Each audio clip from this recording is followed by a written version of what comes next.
All'inizio di un progetto a lungo termine che vuole coinvolgere, essere una casa, una rete comune di tutte le civiche progressiste della rete appunto regionale qui del Veneto. Diversamente dai partiti noi non abbiamo segreterie romane a dirci come dobbiamo votare.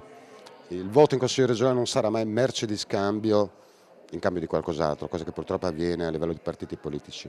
Siamo persone libere, amministratori locali ed è una realtà importante nel Veneto che è fatta di volontariato, di persone che per passione, per amore della loro città si dedicano alla politica in senso buono. Mossi da passione politica, spirito di volontariato, amore per il proprio territorio, si definiscono cittadini liberi senza vincolo di partito e la stoccata è per il centrodestra veneto che attende ancora che a Roma Meloni, Salvini e Tajani decidano le loro sorti. Ma sono anche cittadini che nei propri comuni hanno maturato un'esperienza amministrativa che ora intendono portare in Consiglio regionale.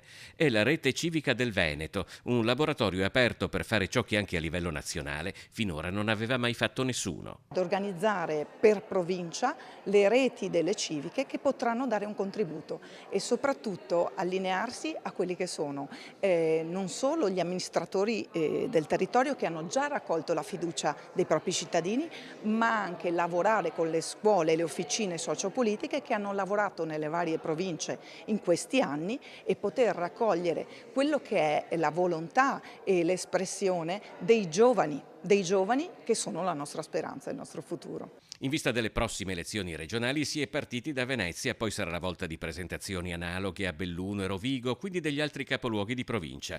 Il progetto, come detto, è ancora in una fase costituente, ma di civiche che nelle città del Veneto hanno raccolto consensi elettorali ce ne sono parecchie. Per la provincia di Venezia il coordinamento è affidato a Luca Morosin, presidente della lista civica San Donà di Piave Città Insieme. Le persone ci hanno dato fiducia nel corso degli anni, continuano a darci fiducia rispetto agli impegni che ci prendiamo e al rispetto di questi impegni che traduciamo poi nell'essere nelle città, nei comuni dove appunto siamo presenti e anche negli atti amministrativi che andiamo poi a presentare. Ecco, quindi vuole essere un biglietto da visita, si può dire così, anche per chi sfiduciato oggi vorrebbe stare a casa a novembre, il giorno del voto. Se Rossella Cendrona ha vinto da civica le elezioni a sindaco di Silea, a Venezia Marco Gasparinetti è tra i fondatori di una civica di opposizione alla giunta Brugnaro che ha superato il 5%. A me come consigliere comunale si rivolgono tantissime persone per lamentare i disservizi della sanità veneta.